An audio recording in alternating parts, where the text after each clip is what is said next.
வணக்கம்ங்க. உலக மக்கள் அனைவருக்கும் இந்த காமன் மேன் செந்திலின் பணிவான வணக்கங்கள். இன்றைக்கி என்ன பேச போகிறோன்னாக்கா 48 ஹவர்ஸ் ஆயிடுச்சுங்க அந்த கரூர் இன்சிடெண்ட் நடந்து. இன்னும் எல்லார் மனசுலையும் அதே தான் ஓடிட்டுருக்கு. எல்லாருக்கும் முதல்ல என்னோடய ஆழ்ந்த அனுதாபங்களையும் இரங்கலையும் தெரிவிச்சுக்கிறாங்க. இறந்த மக்களுக்கும் அங்கே காயப்பட்ட அனைவருக்கும் குணமாய் வரணும்னு வேண்டிக்கிற ஆண்டவனை. இதில் சொல்ல வர்றது என்னென்னாக்கா,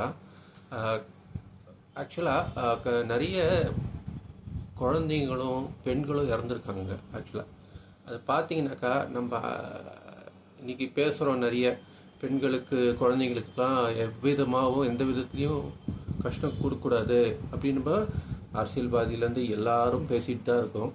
ஆனால் எந்த விதத்துலையும் கஷ்டம் கொடுக்கக்கூடாதுன்ட்டு இன்றைக்கி அவங்க தான் நிறைய இறந்துருக்காங்க. அதுவே முதல்ல ரொம்ப கஷ்டமாக இருக்குதுங்க.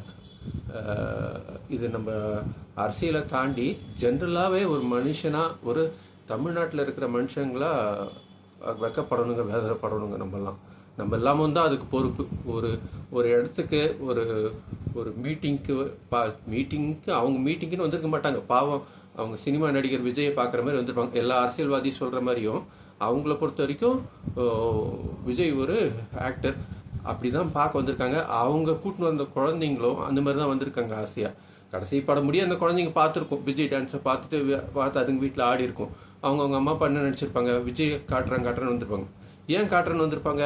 விஜய் ஒன்றும் அந்த ஊருக்குலாம் போயிருக்க மாட்டார், இப்போ தான் போயிருப்பார். அங்கே இருக்கிற லேடிஸும் அவங்கவுங்க ஹவுஸ் ஒய்ஃப் தான் இருப்பாங்க. அவங்க மெட்ராஸ் வரதே பெரிய விஷயமா இருக்கும். அவங்க வீட்டுக்காரர் வரலாம், வேலை விஷயமா கொள்ளவங்கள. அங்கே இருக்கிறவங்க பாவம், அது ஒரு திருவிழாவை அவர் பார்க்குற மாதிரி வந்து பார்த்துருக்காங்க. அவங்களுக்கு வந்ததுக்கான தண்டனையாக போச்சுங்க இது.